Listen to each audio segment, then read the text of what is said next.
Good afternoon, everyone. Thank you so much for joining us. We're just going to give it another minute or so and let a few more people jump on. But I want to say thank you for joining us.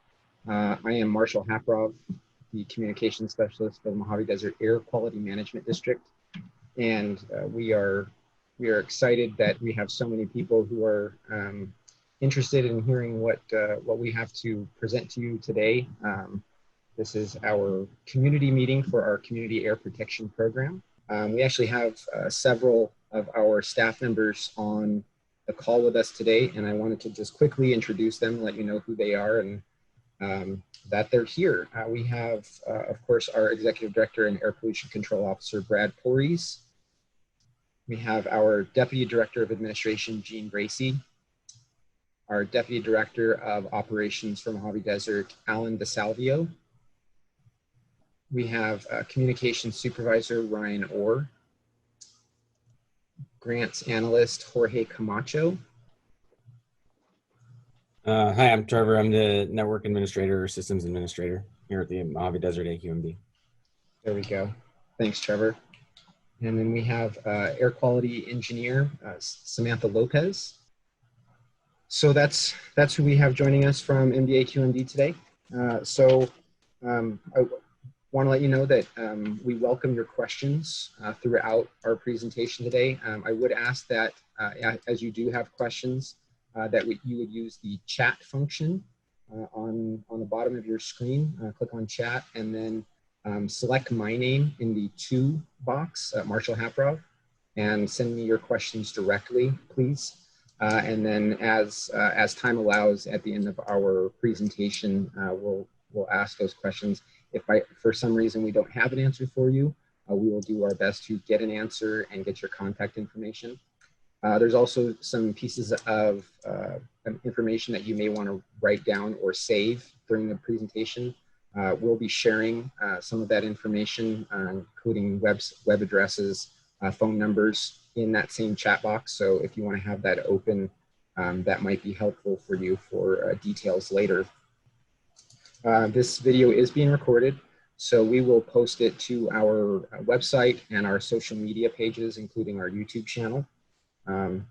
So you can catch it there in case you have to jump off at some point, or if you're viewing this later and you jumped on late, we will make sure and have this meeting in its entirety in video form on our pages. So with that, I introduced you to everybody. So I want to introduce you one more time to Executive Director and Air Pollution Control Officer, Brad Porres. Brad, take it away. Thanks, Marshall, and good afternoon, everyone. Thank you for sharing your lunch hour with us, many of you, to go over our first virtual community workshop meeting on AB617. Did want to give you a little bit of background on the legislation itself. It was authored by Assemblywoman Cristina Garcia and passed by the legislature back into law in 2017. And this piece of legislation directed our state oversight agency, the California Air Resources Board, to establish the Community Air Protection Program, or what we call CAP. And the program's focus is to reduce exposure in communities that are most impacted or most burdened by air pollution. And the state California Air Resources Board has the responsibility for selecting which communities will have to take further steps, and my staff will go over what those types of steps are if you're selected for a community. And then every air district had requirements placed upon them in terms of rulemaking, and staff will go over that with you all as well. The program actually implements strategies to measure and reduce health impacts in those communities, and we'll also touch on some of those. This is the third year of the program, the third year since the legislature passed this bill, and this is our first interactive one. And as Marshall said, we have some. Seems like we have good participation thus far. So maybe the virtual is helping that, where people don't have to come into the office necessarily, but. as all of you know, right now up in the high desert, we're seeing a lot of smoke impacts from the over 300 or so fires going on in California. I think we've had an advisory out since, I think since the weekend, this past weekend.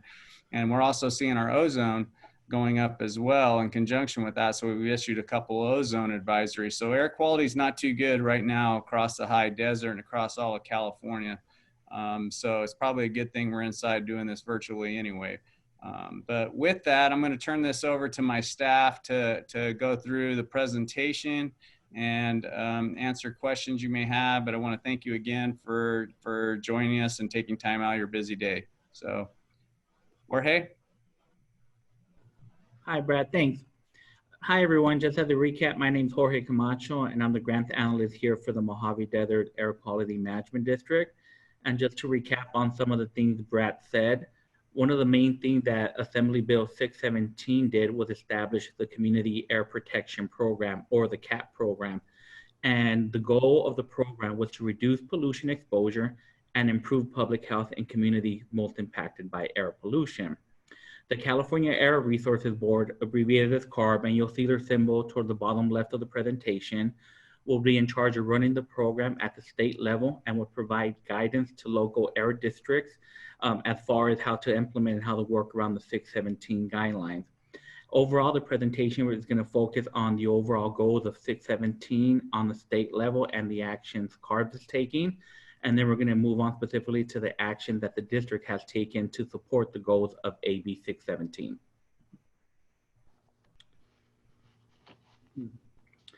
So one of the specific themes of AB 617, and I'll refer to it as AB 617 or 617, just know it means the same thing. CARB wanted to focus on community action, and they identified 6 areas that they believe needed to be addressed. The areas were community level air quality monitoring, community emissions reductions programs, accelerated retrofit of pollution controls on industrial facilities, enhanced emissions reporting requirements, increased penalties or provisions for polluters, and lastly, grants to local air districts and community groups to help with the goals of 617.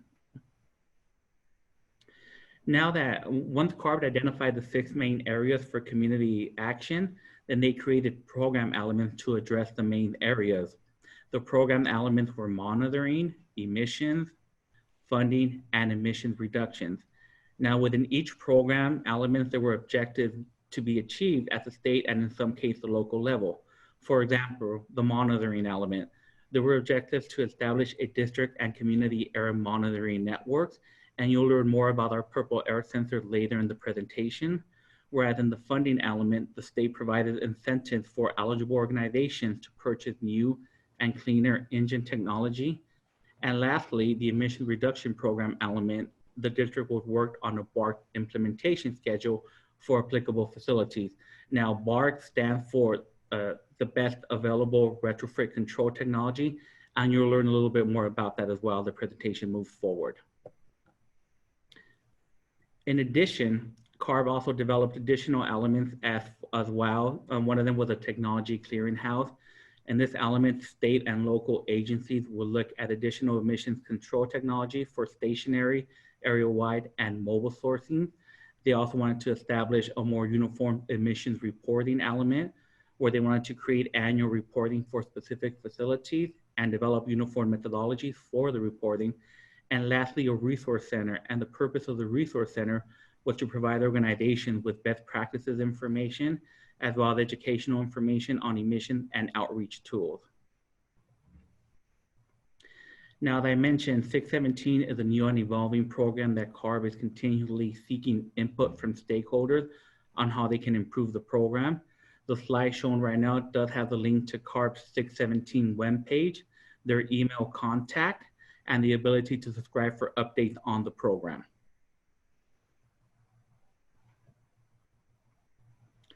Now, up until this point, we've been speaking about the overall goals of AB 617 at the state level and the actions CARB is taking.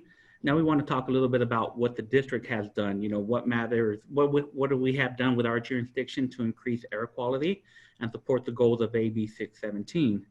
With that, I want to pass the presentation over to Alan DeSalvio and take it from here, Alan.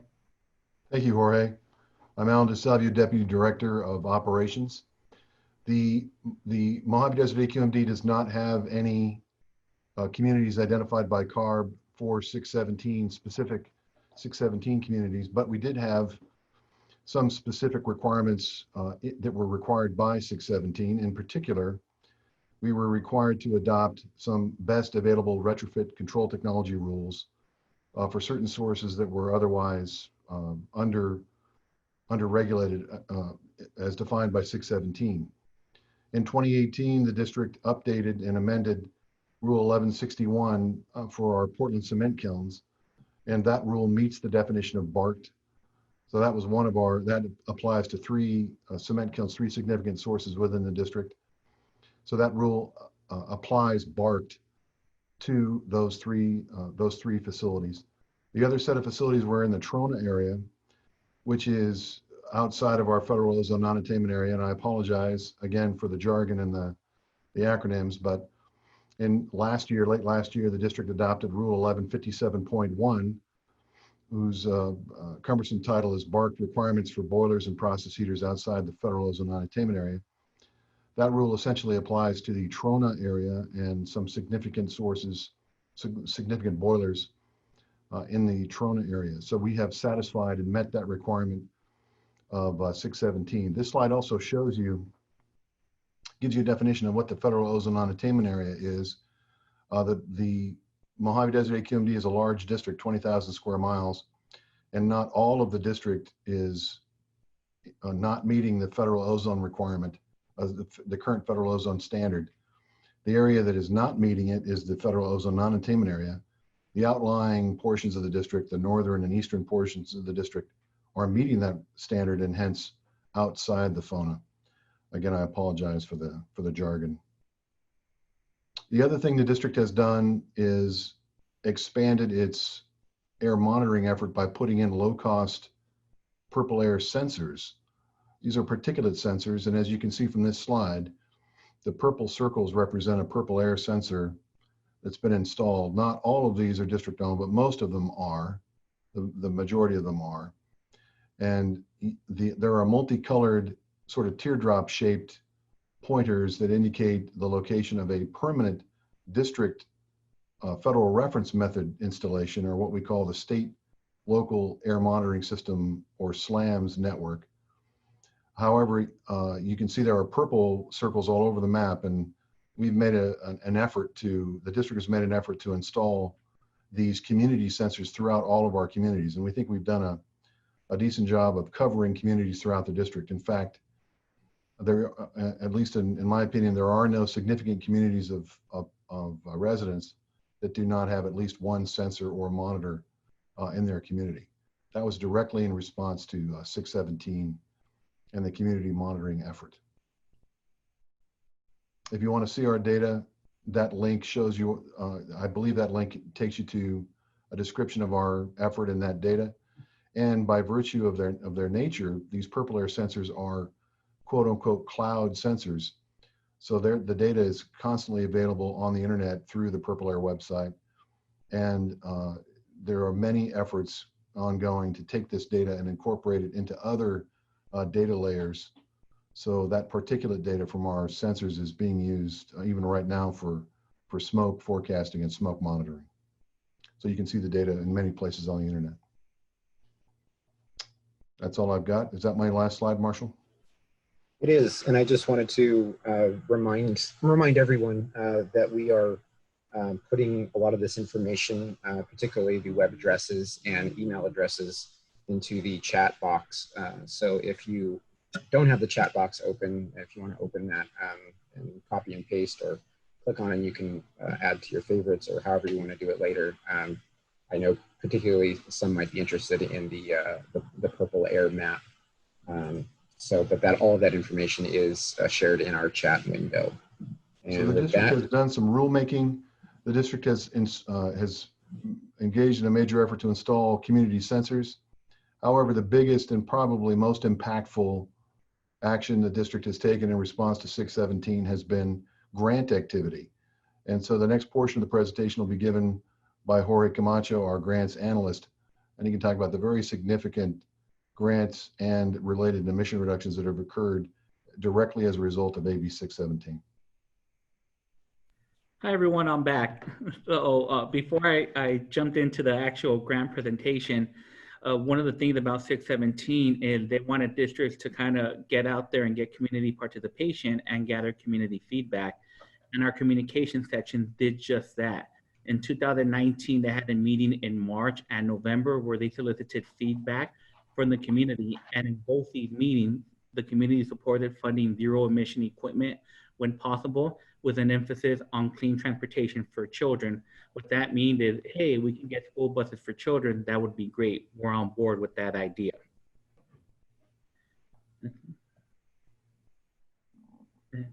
And the second part of 617, as far as from a communication and outreach portion, is to make all this information available. As Marshall said in the beginning of the presentation would be recorded and it would be made available, and it's going to be made available on the district's Community Air Protection Program website. On this page, you can find information on the past meetings I just mentioned, a list of completed grant projects and projects that are in progress, and other documents showing the action the district has taken in support of 617. For example, if you wanted to find out more about operation and engineering spark implementation schedule, the document and the link would be found on that page. Now, the other portion of 617 was to provide incentive funds or grant funds. And the grant fund's main purpose was to provide financial incentives to both public and private sectors to reduce emissions by retiring and replacing older equipment with newer, cleaner engine technologies and prioritizing zero emission technology and infrastructure if possible. Now, before we all get excited thinking there's free money out there, you know, unfortunately, the funding comes from the Greenhouse Gas Reduction Fund auction, and the auctions from last quarter severely underperformed. So at this point, the district does not expect to get a year 4 allocation. So I just wanted to put that out there before we all get excited with that. However, the district did use our fund, the fund that we received in years 1 to 3 to complete a number of projects. Building on feedback from the community, the district partnered with local school districts, one of them being Lucerne Valley, the other one being Apple Valley, and the other one being Adelanto Elementary School District. Now, what the district was able to do in partnership with the school district, we provided incentive funding for them to replace some of their older diesel buses and replace those with zero emission, all electric school buses that they can have. But as I mentioned, these incentive funds were also not just for public agencies, they were also for private organizations. We also partnered with Northwest Pipe Company, and we provided grant funding for them to purchase 2 new Tier 4 forklifts. The picture shown on the right is one of the new forklifts they got. Now, what made this very unique is some of their equipment was old, and Tier 4 engines are the cleanest diesel engines available out there right now. Those engines significantly reduce emissions and particulate matter and NOx to almost near zero emission levels. One thing I also forgot to mention in the beginning, not only did the district help the school districts buy the new electric school buses, the district also provided funding to build the charging station and infrastructure needed to support the school buses as well.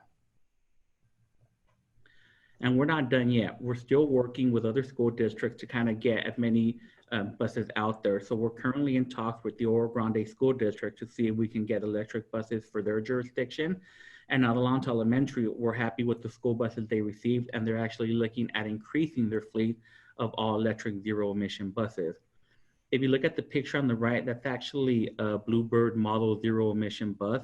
And that's the type of bus model that the school district received as part of this program. It's not the only model available, but that's what the district decided to go with. And that brings us to the end of our presentation. As Marshall said at the very beginning, we'll be ready to address any questions. And I believe Marshall, and please correct me if I'm wrong, you said we're going to start off with the chat question and then move from there. Yeah, that's correct. And as of right now, I don't have any questions. It's going to be like the 5-second rule. If it's on the floor for less than 5 seconds, we're still good to go. Sure. Well, in case anyone's perhaps writing a question or thinking of something they want to ask about, I want to remind everyone that you can go, of course, go to our website, which you have the address there on the screen, as well as follow us on social media if you don't already, at MDAQMD on Twitter or on Facebook. You can simply search Mojave Desert AQMD and you will find us. That is where we put out our information first, including smoke advisories, which Brad mentioned earlier, other air quality alerts generally related to ground level ozone issues, and then just general news about the district. In this case, when application periods open for any of our grant funding, we do share that information and that timeline, that deadline, excuse me, on our social media pages first. So we do have a question from Jacqueline. I can handle that. Sure. The question is, did we say we aren't expecting year 4 money? Hey, Jacqueline, that's a great question. And Jorge mentioned that the Greenhouse Gas Reduction Fund, which is run through the California Air Resources Board, it's the pot of money where they draw for special incentive fund programs like this. During their last quarterly auction, it severely underperformed to the amount of, they only received about 25% of the expected revenues or historical revenues that they had been receiving through the auction. They're anticipating during the next quarterly auction similar results. And part of the legislature's duty is to annually identify the programs or projects that they feel is important, that the funds that they do receive, how that allocation split out will be, i.e. There are some types of programs or earmarked, if you were, I hate using earmark, but that are prioritized in the legislation for funding. In other words, the first cut of the money typically goes to this program. And right now that program is the high-speed rail that the state has been working on for several years. They get priority in the funding from the greenhouse reduction funds. And then it goes to like transit agencies for some of their proactive measures to reduce and incentivize going to zero emission all electric. And then it goes to programs like AB617 programs. It goes towards like wood smoke reduction programs, things like that. But since there's not going to be an expectation of a lot of funds, the state is currently holding back many of the program proceeds they have right now until they find that out. So we just don't want to give expectation to people that there's a continual funding source and we're going to get a pot of that, because remember, we're one of 35 air districts that are required to implement AB 617. So even the portion that the districts get is going to be divvied up amongst the 35 air districts. And if you're an air district that has a selected community, you're going to get more funds than a district that has no selected communities from the state. So I hope that helps answer it. I can't predict how much it's going to be, but we don't want to give the expectation that there's this continual pot of money every year that's going to be coming in for this. We did have a question from Emily Waddington regarding the slides. So just to make that clear, yeah, we, along with the video on our website, we will make all the slides from today's presentation available for download as well. We had another question. Are any of the cities in the MDAQMD jurisdiction considering replacing any of their high polluting fleet vehicles? So I guess that's either for Brad or for Jorge. Well, I know that some cities have inquired on the availability of funding, i.e. there's been some fire departments that have reached out to see if there's funding available, whether it may not be through 617, it could be through any other mechanism the Air District has, such as a Carl Moyer or AB 2766 grant pools. So the interest is there. Now there's a lot of provisions and factors and requirements that go with each one of these pots of money. So there's a cost effectiveness calculation that has to go into it. And sometimes that outpaces what an entity, a municipality can move forward with. In other words, there's a matching requirement that typically goes with our other types of grant fund programs from them. So it's really dependent. We have given out other grants from other pots for like electric charging stations for some municipalities in Yucca Valley and 29 Palms. We have two items on our board for this coming Monday to grant some funds to go to electric charging stations for infrastructure in some of our outlying areas. We've done the same for compressed natural gas facilities in Barstow here in Victorville and Blythe.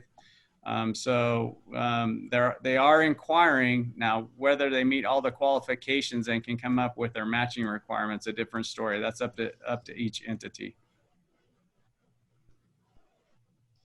Thank you, Brad. We have one more question here. Did you use incentive grant funding for the purple air sensors? I can answer that one as well real quick. So Mojave Desert actually was ahead of the curve on the purple airs, and I actually utilized some of our clean air funds.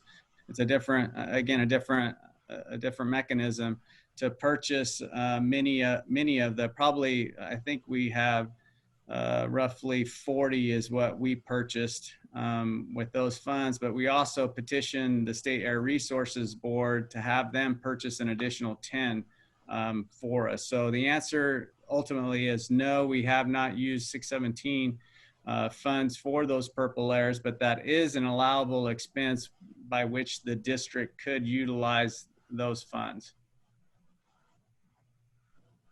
Great. Thank you, Brad. I don't see any other questions here. So barring any other pieces of information anyone may want, of course, you have our contact information there on your screen. And I believe we shared some of that earlier on. We encourage anyone to reach out anytime you have a question, especially in this case as it relates to AB617 and the Community Air Protection Program.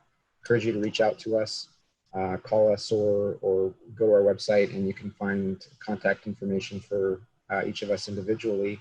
And like I said earlier, if we don't have an answer immediately, we will do our best to find you an answer. So with that, and still we don't have any other questions. So I want to say thank you again to all who've joined us today. We do deeply appreciate your attention to the information that we were providing. And like I said, we will make this video available on our YouTube channel, on our social media pages, as well as, of course, on our website, along with the slides from our PowerPoint presentation. And I want to encourage you again just to follow us on social media at MDAQMD. And I think that's about it. So thank you again. Thank you to Brad. Thank you, Jorge. And thank you, Alan, for all the information. And we want to encourage everyone to stay safe and stay healthy. Thank you for coming. Thank you all.